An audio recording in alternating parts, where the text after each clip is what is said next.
كنت بحسك عندك ايجو قوي. وبعدين اتأكدت. لا والله لا خالص بقى، بس بجد انت اتس اوكي. هاي يا جماعه، هاي ثانك يو. وانا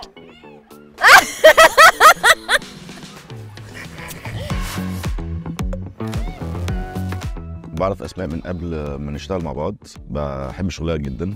وبعد كده اتقابلنا في سوتس، كانت عامله دور لطيف جدا. المفروض ان احنا كان في اللي هو علاقه كده فيها نوع من القط وفار حاجه كده، وحبينا جدا الكيمياء اللي بينا والشغل اللي بينا، وحبيتها جدا قدام الكاميرا. اولا هي ليها خبطه معينه على الباب عندي وهو من جوه بيرد عليا. بس هي بتخش والله العظيم، هي بتخش عليا في اي حته كده. اه تيجي التصوير بمحشي وحمام وحاجات تانية، بس بجيب له معايا. العلاقه زادت محبه بصراحه. هو وقت التصوير بيتخن اكتر بسبب دي. ده حقيقي. واسماء بصراحه من الناس اللي هي يعني what you see is what you get بالظبط، يعني down to earth جدا، بحب الناس. ده اول امبريشن. لا والله بجد ايه ده؟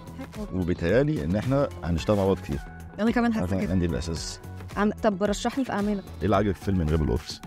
اللي عجبني انه احنا بقى هنمثل حاجه، يعني مش كنت في سوتس كان الدور صغير قوي، كنت ضيف شرف يعني، فكنت عايزه اللي هو ايه ده، لا احنا عايزه اجرب امثل معاك حاجه حجمها كبير يعني.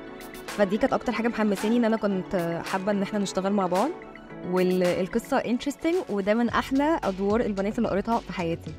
الكاركتر بتاعتك انا بحبها جدا. وانت ما عملتش برضو الدور ده في حياتك، اتس ديفرنت. ده حقيقي. ففي حاجه تشالنجز كده.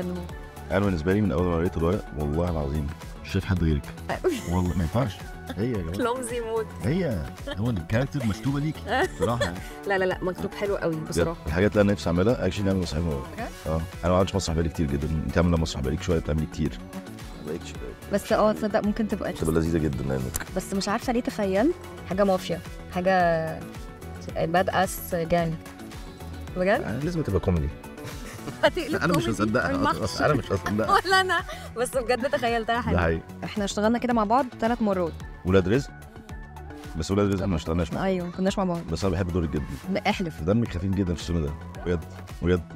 لا يعني ضحكتيني، ما تقابلناش خالص اكشن. لا وانا قلنا في الفرح كنت بتزفني ان شاء الله، يعني ربنا يزيدك. ايوه لا ان شاء الله اتفقنا ان هترشحني في كل الحاجات اللي يا رب ان شاء الله دايما.